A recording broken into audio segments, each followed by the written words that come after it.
Hi, welcome back to my YouTube channel. ඉතින් අද හදිස්සියම මේ වීඩියෝ එකක් දාන්නේ වෙලාව ටිකක් හොයාගන්න අමාරුයි. අලුතින්ම නර්සිං වලට එකතු වෙන්න ඉන්න නංගිලා මල්ලිලා වෙනුවෙන් තමයි දෙයක් කියන්න හිතුවේ. මුලින්ම විශ් කරනවා හැමෝටම හිදකමට ඇවිල්ලා හිදකමේ ලොකු සේවයක් කරලා ලොකු ගමනක් යන්න පුළුවන් වෙන්න කියලා. ඒ වගේම හැමෝටම හිතේ සතුටින් නර්සිං කරන්න ලැබෙන්න ඕනේ.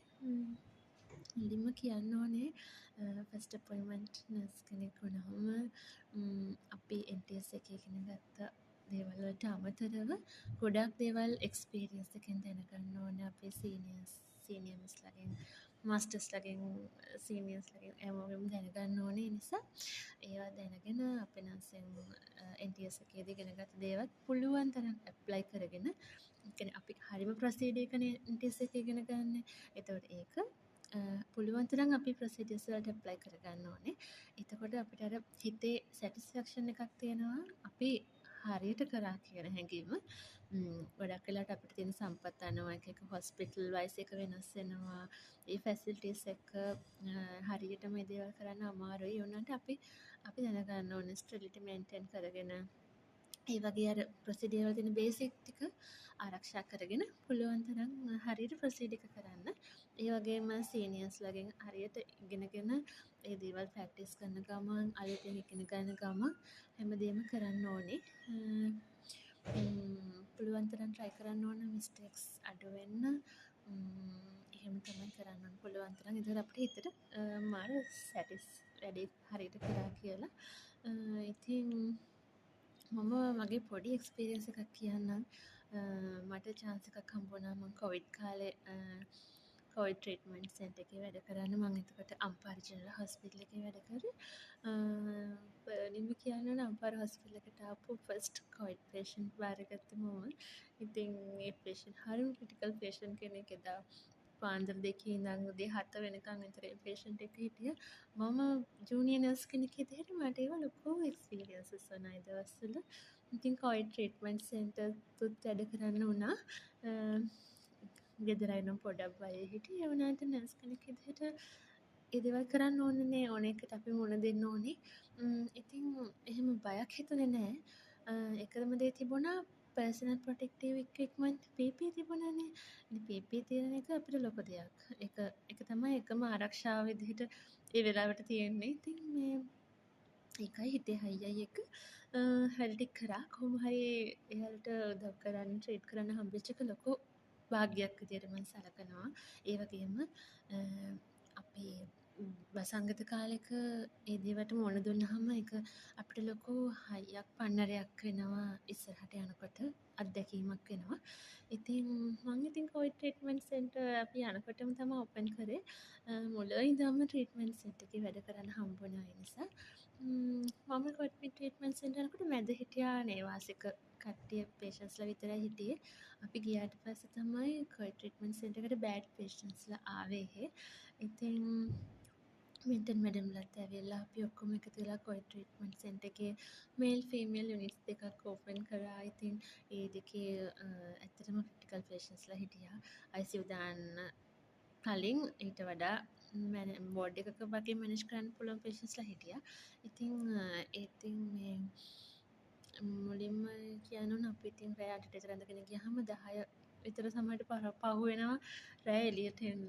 ඒ ඇවිල්ලා ඉතින් අපි නාලා ඔක්කොම ක්ලීන් වෙන්න ඕන. බයට හැමතිස්සෙම ක්ලීන් එකට ඉන්න ඕනනේ. බයයිනේ වෛරස් එකයි කියලා.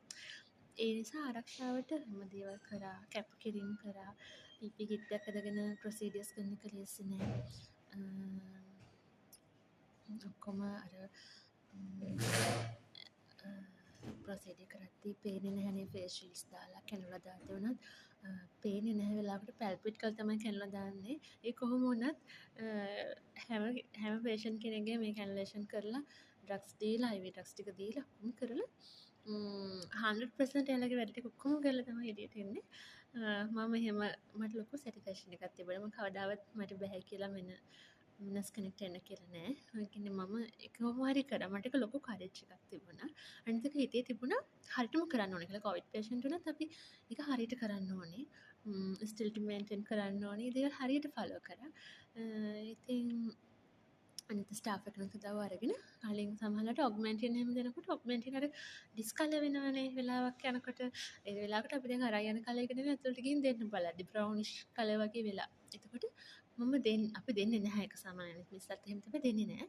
එතකොට ආයි ඒක ගෙන්නගෙන තමයි දෙන්න වෙන්නේ. එහෙම දේවල් වෙනවා. ඒ මොනා කරත් පේෂන්ට් එයා ඒක හරියට කරනවා. එහෙම තමයි. ඇතුළෙද්දි ගොඩක් පේෂන්ට්ස්ලාගේ බ්ලෙසිංස් තිබුණා.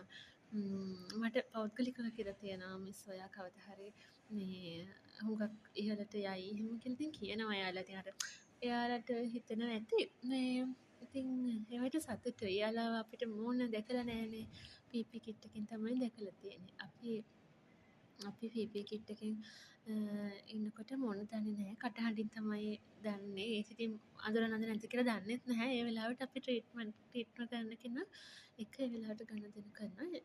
ඒ ට්‍රීට් කරනවා. එච්චරයි. ඉතින් මේ පේෂන්ට් මේ අඳුරනවද එහෙම නෑ. ඉතින් අපි කරන දේ අනුව සැටිස්ෆැක්ෂන් එකක් එක්ක අපි ඒක හරියට උනන්දුවෙන් කරනවා වගේ හැඟීමක් එහෙම කරන දේ යාලට දැනෙනවා ඇති කියලා හිතෙනවා. මිනිස්සුන්ගේ ආශිර්වාද ලොකු දෙයක්. අපිට අපේ ආගමෙන්, දහමෙන්, දෙවියන්ගෙන් ලැබෙන ආශිර්වාදය වගේම අහිංසක මිනිස්සුන්ගේ ආශිර්වාදය හුඟක් බලපානවා. ඒක හිතනකොට ලොකු හයියක්. ඉතින් ඒවා වැදගත් දේවල්. අපි රස්සාව කරලා අපි earn කරගන්න දේවල් ඒවා. ඒක ලොකු දෙයක්. නර්සින් වලට ආවහම ලැබුණ ලොකු වරප්‍රසාදයක්. ඉතින් ඒක හොඳයි ඇත්තටම. අපි අවංකව කරාම අපේ හිතේ කිසිම ඩවුට් එකක් කහටක් මොකුත් නැහැ. අපිට සතුට විතරක් ඉතුරු වෙනවා. ඒ නිසා හරිම දේ කරන්න පුළුවන් තරම් බාධක ප්‍රශ්න තියෙන්න පුළුවන්. ඒ දේවල් ඕවර්කම් කරගන්න ගමන් අනිත් අයගේ උදව්වත් ගන්න ගමන් හරිම දේ කරන්න. තව දෙයක් කියන්න ඕන මම ඔය කොවිඩ් ට්‍රීට්මන්ට් සෙන්ටර් එකේ මේල් ෆීමේල් සයිඩ්ස් දෙපැත්තේ තිබුණා. මම රෑ 9ට විතර ওই දෙක ක්‍රොස් කරනකොට මැද නේවාසික පේෂන්ට්ස්ලා යාලා ගොඩක් වෙලාට නිදි. අර දෙගොල්ලෝ හැරිලා ඉන්නවා IV ඩ්‍රග්ස් ඒව දීලා ඉවර වෙලා ක්ලින්ඩමයිසින් වගේ ඩ්‍රග්ස් ගියා. එතකොට ඒව ඉවර වෙනකන් ඉන්න ඕනේ. ඉවර වෙලා කැනියුලා එකකින් ඒ ටික රිමූව් කරලා පේෂන්ට් නිදා ගන්න ඒ ටික සලස්සලා තමයි එන්න ඕනේ. ඉතින් ওই දෙක ඇවිදින් යනකොට මට හිතුණා PP කිට් එක අතර දිගට ඇඳගෙන යනකොට මම මේ යනවා වගේම මැඩම් ෆ්ලෝරස් නයිටින්ගේලුත් පහනක් අරගෙන අර ක්‍රිමියන් වෝ එක දවස්වල සෝල්ජර්ස්ලාට ට්‍රීට් කරන්න යන්නේ නැතිනේ කියලා මට හිතුණා. මට පොඩි සතුටක් වගේ හිතුණා මේ මොකද මමත් ඒ පරපුරේ කෙනෙක්නේ. එතකොට මමත් ඒ ඩෙඩිකේෂන් එක කරනවානේ. ඒ වගේ ඩෙඩිකේෂන් එකක් එතුමිය තරම් නෙමෙයි. ඒ වුණාට අර අපි ජොබ් එක තුලින් ඊට සමාන ඩෙඩිකේෂන් එකක් ඊට සමගාමී වෙන ඒ වගේම කැප වෙනවනේ කියලා හිතුණා. ඉතින් ඒක හරි සතුටුයි. ඒ වගේ දේවල් තමයි අපේ ජොබ් එකේ ඉස්සරහට අපිව එක්කන් යන්නේ. ඉතින් ඊට පස්සේ ෆීමේල් සයිඩ් එකේ ෂුටර් ආච්චි අම්මලා ඉන්නවා. එයාලට ඉතින් ඔය කකුල් රිදෙනවා කියලා කියනවා. ඉතින් අනේ මිස් මගේ කකුල් රිදෙනවා නින්ද යන්නේ නැහැ කිව්වම හා කියලා එන්නේ නැහැ.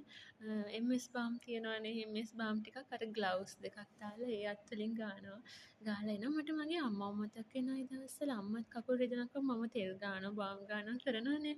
ඉතින් අර ආච්චි අම්මලාටත් අර ඒ වගේ නින්ද යන්නේ නැතුව අමාරු ඇතිනේ කියලා හිතලා මම එහෙම කරලා තියෙනවා. එතකොට එයාලා ඉතින් පින් දෙනවා සතුටුයි ඉතින් කවදාවත් ආච්චි කෙනෙක් ජරා බොඩි තියලා ඇවිල්ලා නැහැ යනට වෙලාවකට මල පහ පිට වෙලා එහෙම තියෙනවා අමාරුවට හුඟක් වයසකයි හිටියා බයිස්ටෑන්ඩර් කෙනෙක් ඉන්න බෑ ඒ කොවිඩ් තත්ත්වයත් එක්ක සමහර වෙලට කැමැත්තෙන්ම කෙනෙක් ඉන්න පුළුවන් සමහර අය ගිහින් නෑ ඇවිල්ලා බලලා ගේට් එකකින් මොනවා හරි දීලා යනවා විතරයි.